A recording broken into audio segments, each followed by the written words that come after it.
All right, ladies and gentlemen, welcome back to episode number 67 of the Kill Your Internet podcast presented by High Brew Coffee. With you, as always, is your boy Colin.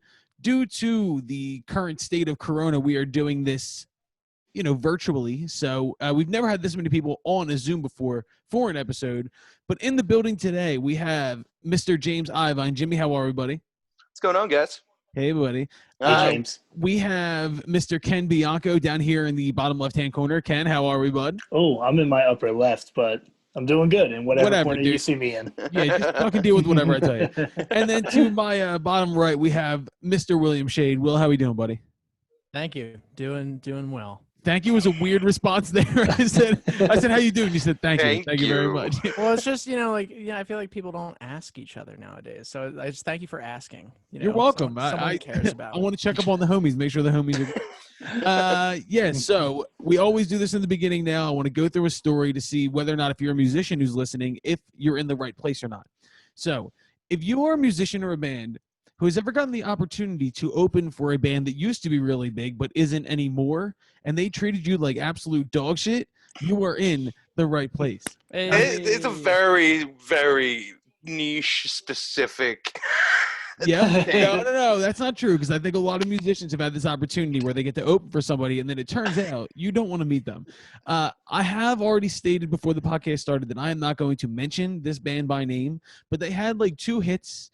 They're still kind of around. If you listen to alternative radio, some of their hits will just come on. But we will just be referred to them as the 90s band. So we got to open for said 90s band. I think this was a couple years ago. I'll even give you the fucking venue. So if you want to do some research, go ahead and knock your socks off, dude. But so we opened for them in Philadelphia. We had just come off a tour run. This was right after I split my fucking face open in Atlanta. And we had a big hometown show at the Theater of Living Arts here in Philadelphia, opening for said 90s band. And as, musicians do, we showed up for sound check, in the normal capacity. And we were loading our things in to where we were accosted by their crew to please leave because said 90s band wanted to be able to get their sound right and needed to be in complete and total peace. Yep, I remember that. I remember walking in. It was just very awkward. We hung out in the back behind the soundboard. Yes, for like an hour. No, we didn't. Well, you had your yo-yo, right? That was the yo-yo show. Oh, that was the yo-yo show. I came through with the yo-yo. I forget. I had found that the other day after 2 years of it being in the same box, and I was like, you know what? This is gonna be my new activity. Quarantine obsession. No. The day of that show, I had just found it the day before, and I was gonna say, dog, you can't be you and be a yo-yo guy. You can't do that. No, I flicked a yo-yo or 2 in my day, but this was just 2 years after. The equivalency of fucking being a hacky sack guy. He's the guy at the party with the yo-yo, walking the dog. I kick it around, but I couldn't possibly. Will's Will's that kind of guy that if the yo-yo was at a party and they'd be like, Will, do the yo-yo thing. He'd be like, oh, I couldn't possibly do it. Give me that damn thing. He's basically Ron Burgundy at the fucking jazz club when they ask him to play the flute. He's like, oh, no, I couldn't possibly. I'm unprepared. All right, so back in this story but here. who would have known that this would have been a perfect time to just do that for a bunch of time? Because we showed up on time. It was just a waiting game. We just didn't even know what was going on. Yeah, so basically what happened was they asked us to not only not be in, they wanted us to stand outside. They basically wanted us to stand outside. They didn't basically want us to stand outside. They told us to stand the fuck outside, which, by the way, if you're a musician, you've been at a venue, you let the opener or you let the headliners fucking sound check and you wait in the green room and drink beers, whatever.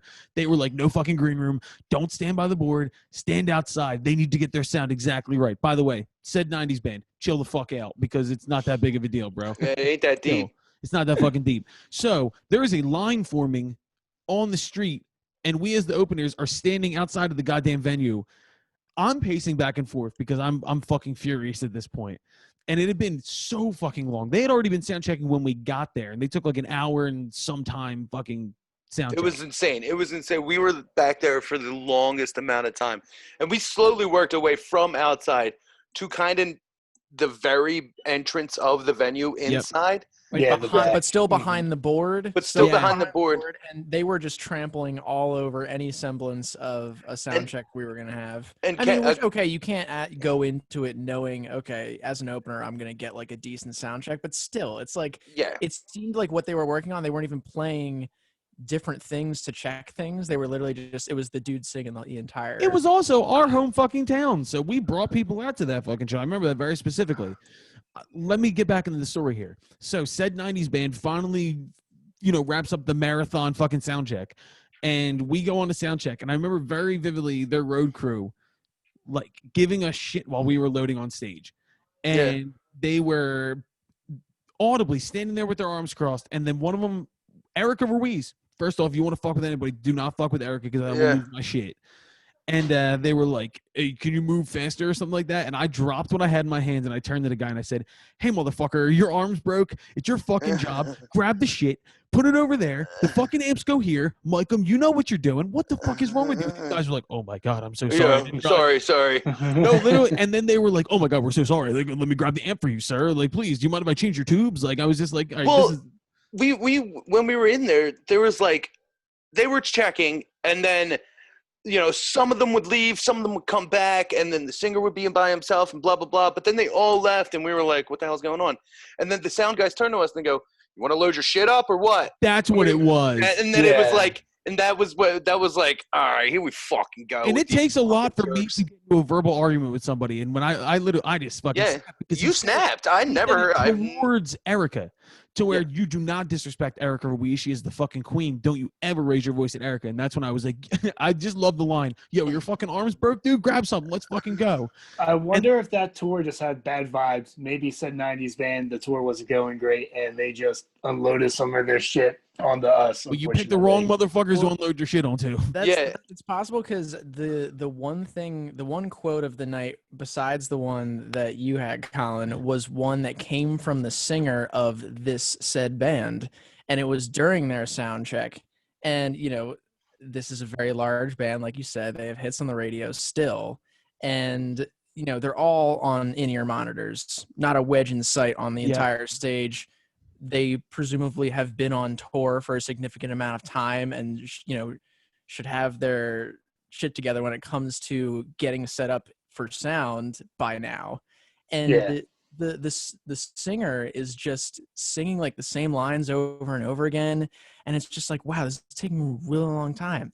And then I hear the singer into the microphone talking to his sound guy saying, my onstage experience isn't where it needs to be right now. I forgot that's what he fucking said.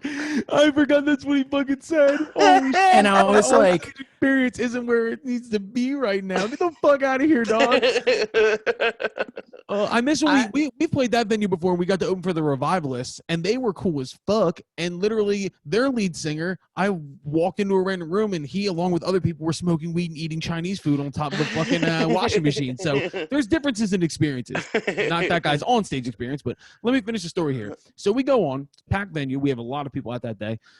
We played a great set. I remember being lit up to go on stage and be like, we are going to clown these motherfuckers. And I remember the end of the set, I jumped off Jimmy's drum set, and I was on my back finishing up, and the crowd was going crazy. And said lead singer of said 90s band was standing side stage, and I pulled an ultimate hard-on move, and I blew him a kiss, and then I just walked right past him as I walked off stage. And that was definitely a major stunt. Yeah, Will did not know that. I didn't know that either. Yeah, I did that. That dude can huff my bird. I don't care.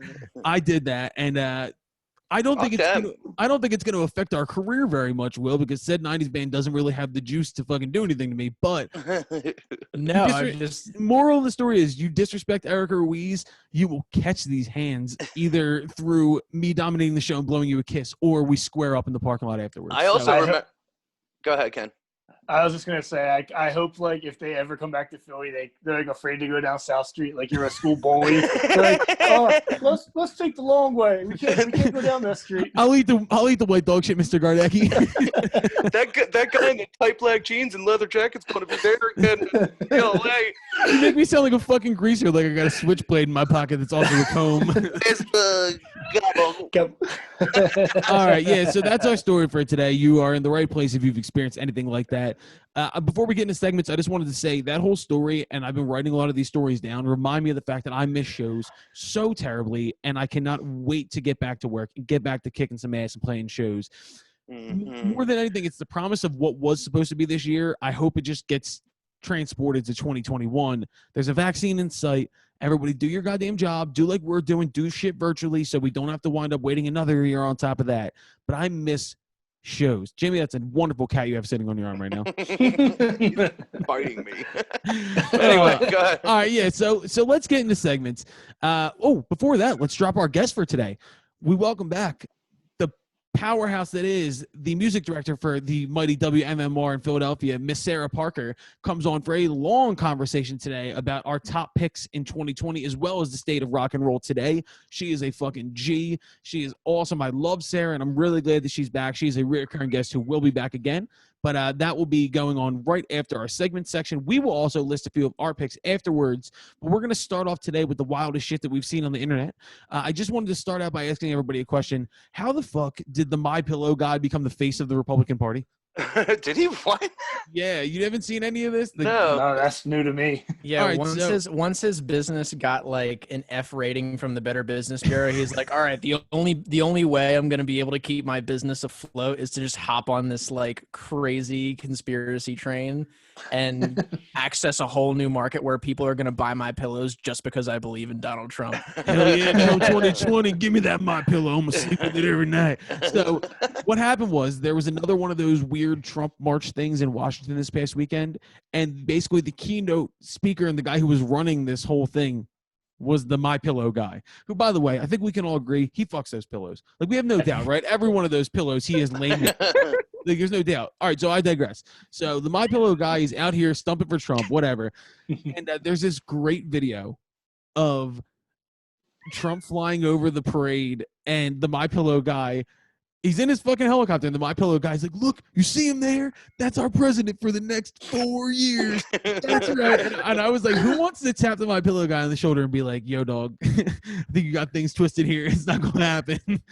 All I will say is, the only reason I brought this up is, how many people do you think that Trump called before the MyPillow guy to be like, please come out and campaign for me? And he went down a list, and on the 49th page, like, this is fucking Pornhub. He's on here like, oh, the MyPillow guy, I'll call him. And the MyPillow guy's like, I guess I'm in, like, whatever. And so I can sell some pillows off of this. But that was the first thing I saw over the weekend that I was like, what in the holy fuck is going on in the world? Supporting evidence to make the MyPillow guy even more of a shitty person. He paid a large portion of Kyle Rittenhouse's bail. Oh, what the fuck? What kind of business plan is this guy running over here? His pillows can't be that good, can they? They're not good enough to overcome any of this bullshit. Yeah, I've never had a MyPillow before, but I can guarantee you, after formulating in my mind that he has sex with all of them, there's no way I'm ever buying one, because that's just too much for me to handle. I'm gonna move on to the next thing here. Have you guys seen what's going on with Dave Grohl? Dave Grohl's doing for Hanukkah. So Dave Grohl and a producer, his name is Greg Kirsten. They are doing a 2-man live stream for all of the 8 nights of Hanukkah, and they're redoing songs live done by Jewish artists, which I think is fucking super badass. Oh, that's cool. Super badass, and it's really fun. Like the whole lead up to it. The dude, Greg Kirsten, was like, "Hi, I'm Greg Kirsten, and I'm Jewish." And Dave Grohl was like, "I'm Dave Grohl, and I'm not. But we're gonna do this live stream event for the 8 nights of Hanukkah." Great idea, fucking outstanding idea. And if Dave Grohl's involved, I'm instantaneously in. Right. The first night they did "Sabotage" by the Beastie Boys. Oh. For 2 people, they did an absolutely unbelievable job, and Dave Grohl had basically had his voice pitched up to where he sounded exactly like the Beastie Boys, and it was so fucking cool. But I bring this up because, Jimmy, this is a shout out to you, and I want your experience on this. Midway through this live stream that's going out to everybody, Dave Grohl dropped a stick, and he just kept going, but the camera's on him, and he's like rapping, and he's got the mic here, and he's like, "Can't stand it," you know, and he's like reaching for the stick, and he's like trying to get it, and it was like a minute and 30 seconds where he didn't have a stick and never missed a beat. Playing handed, and it was like in perfect time. Jimmy, what is that feeling like on stage when you drop a stick? Absolute panic. Absolute fear-inducing. Holy fuck, how am I going to get through this panic? like breaking a stick isn't as bad because you still have some fucking wood there. There's still some meat. Yeah, you So have a can blunt hit- object you in your can- hand. Yeah, you can hit something and noise is going to come out. It's not going to be lovely. Yeah. It's not going to be the most precise, but I'm not playing choir here. I'm not Yeah. playing timpani. You know what I'm saying? I'm playing like in a rock and roll band, so it doesn't really matter. But like when you lose a stick, when you lose one of your arms, it's like trying to play guitar when The strap breaks, yeah, exactly. It's which is like, horrifying. you're like, oh, what do I do now? Like, and then you try and like fake it. You're like, I have a really specific memory, and this was the North Star Bar. It was one of our first shows, Ken. I was way too drunk to be on stage. Like, way too drunk to be on stage. And in like a fun way, like we were having a great time. And it was like those early, super early days. And I remember after the show, my mom saying to me, she was like, Colin, you were way too drunk to be on stage. And I was like, fuck you, Mom. I did great. And I was like, Rockstar, Mom. it was the end of the set, and it was like the last song, and it was Sweet Songs. And I'm playing the strap. It's an open tuning. And I put both my arms out, and like I was like the statue in fucking Brazil, like the Jesus statue in Brazil with his arms out wide open. And all of a sudden, both ends of my strap come off, and the guitar is plugged in on, and it just hits the ground. You just hear like, and I picked it up, and I was like, yeah. Will, do that. Yeah, Will, when you're on stage and you happen to swallow your reed, does that ever happen? What's the worst thing that can happen to you? No, I have never swallowed a reed in my day. No, actually, sometimes there's if like I'm playing up against and like the sax is kind of like anywhere near like one of my belt loops. One of the keys might actually get like hooked onto it. Ooh. Or my thumb might actually catch it, and like so it's like I can't get to the mic quickly enough. Your pants rip off. I was gonna say, Will, what do you do when someone poops in the bell of your saxophone? Actually, there was one time. There was one time where I think I played the better part of a show, thinking like, what the hell is wrong with my saxophone? Like, what is going on? Like any low note, I just like it just won't sound like nothing. There was too nothing much comes poop in out. it? What is going on? No, so I keep like my reeds in this sort of like red like cushy pouch, and I store it in the bell when it's in its case. And so when I take it out, I have to take it out of the bell, and I just didn't do that because I already had a reed on the mouthpiece at the time, and so like I was like, what? And I literally reach into the bell and I just pull it out, and then all of a sudden it's just like it's magic. I thought you were gonna say like, yeah, one time we lost our family ferret, and I was in the middle of a show, and I was like, why won't any noise come out? And I reached in, and then Furry was in there. I couldn't help it. He's dead. So let's move on to our last thing in the wildest shit. Yikes! There have been two major Hall of Fame stars that have sold their publishing rights over the past week for humongous sums of money to the same group, the Universal Music Group. Lil Wayne and Bob Dylan have sold their entire catalogs to Universal Music Group. I didn't know Lil Wayne did. I knew about Bob Dylan. Well, Lil Wayne did it during the jail. summer. Yeah, Right before. Lil Wayne did it during the summer, and it just became public after the Bob Dylan news. Bob Dylan, it's reporting, is getting somewhere around $300 million, which, by the way, if you're Bob Dylan, you're in your 70s, maybe 80s at this point, go have a great time. What's the fucking difference? Obviously, if you have children, maybe that's something you think about, but if you're not worried about your progeny, then go ahead and sell your rights. Lil Wayne is 38 and just sold all the rights to his music for $100 million. Now, he is in some sticky legal situations right now. He just pleaded guilty to federal weapons charges, and he previously went to jail for federal weapons charges. I just want to say, first off, all thoughts and prayers go out to Wheezy. You're an all-time great. Thank you for everything you've done. I hope everything goes well. But the question here is, if we ever had the opportunity down the line, would you do it? Would you ever like take that leap to say, like, here, own all my shit forever? I mean, if I was in my twilight years, if I was in the ninth inning like Bob Dylan is, obviously that's not a bad idea. Yeah. I mean, it's something that you can, he's got grandchildren, I'm sure. So like, does he though? Oh, I was gonna ask if he has children. Jacob Dylan. What the fuck am I talking about? Yeah. Jacob Dylan somewhere just pounding the steering wheel while he drives to work. From some other '90s band. Playing Wallflowers. Here's what I will say too. People have asked me, because I brought this up to somebody else, why does it even matter? Why would Universal spend that much money on a fucking group of songs? the sync licensing forever and the way they can license these songs out for eternity. You're talking about blowing in the wind like a Rolling Stone, Hurricane, fucking times are changing. Yeah, Like, they're gonna make money off these motherfuckers. a milli. Like, Ever. Yeah. So like basically, if I'm in either position, I'm doing the deal. If I'm Bob Dylan, I'm taking it, and if I'm Universal, I'm buying it because as Bob Dylan, it's like you have the rights to all your songs. You've been, Caking off it forever. You've been owning that for your entire life. Now, since you're getting to the end, about like estates of other famous artists who have passed, like the Marvin and Gaye and like Prince and like all these people estate, like so many different estates. And it's like, if I'm Bob Dylan, it's like I can make $300 million right now and be set and have my entire lineage set for generations. Yeah. And also not have to put them through the legal hassle of the right. Every time somebody does something semi-reminiscent of Marvin Gaye, that you got to sue them to get the, you know what I mean? So I get it. And like you're basically like assigning an entire like business to your catalog, and your family and your estate need to be the one to do that. And so it's like, okay, I'm going to save them the hassle. I'm going to make $300 million. And then if I'm Universal, I pay $300 million. I'm making my money back and then some, because then I own the rights to all of this music up until 70 years after Bob Dylan dies. I will guarantee you. And when Bob Dylan dies, they're going to license the shit out of everything. They make it all in 2 seconds. Yeah. I was just going to say, I guarantee going to be insane.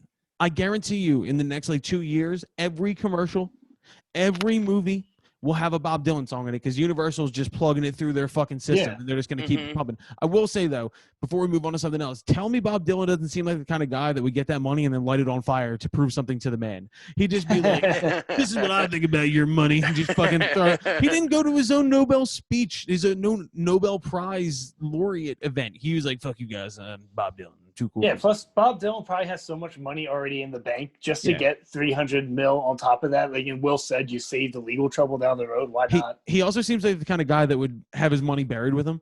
Like, I don't know, just as like a fuck you to somebody down the line. He's just like, money comes with me. All right, yeah, so that was the wildest shit that we've seen on the net. Oh, and then one more thing. I'm just going to throw this at the very end. Rest in peace, Tommy Lister, Debo from Friday. Friday helped shape my sense of humor as a kid. We watched Friday and Next Friday constantly. Debo is the ultimate movie villain, the ultimate movie bully. I wouldn't say villain, but he's a bully, and he's fucking hilarious. And Debo is forever the GOAT. So also he was in the Chameleonaire video for Rollin'. He was the cop in the Rollin' video. They see me rolling. Great term by Debo. So rest in peace, Tommy Lister. Let's move on to our What the Fuck We've Been Listening To segment. I'll go, then Jimmy, then Ken, then Will. We got 2 each. We'll move quickly through this. My first one, King Von, rest in peace, just passed away. Amazingly talented young artist from Chicago. I picked the song Crazy Story, and I will say that the first time I heard this song was on the radio. It shouldn't have been on the radio, by the way. It's a very explicit song. Great storytelling. I actually pulled my car over and listened to the whole thing because it was that fucking wild, and I just wanted to say rest in peace to King Von. So that's my first pick. Jimmy, your first pick? Well, happy holidays, everybody. 'Tis the season. So my category corner is going to have a little bit of Christmas music. I'm going to say Christmas covers that are absolute rock and roll bangers. Ooh. And the first one is going to be The Bells by Trans-Siberian Orchestra. That is just hell yeah.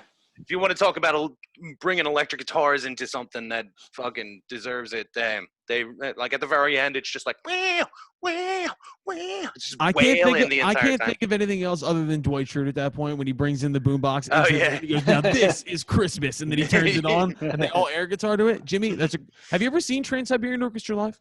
No, I would love to.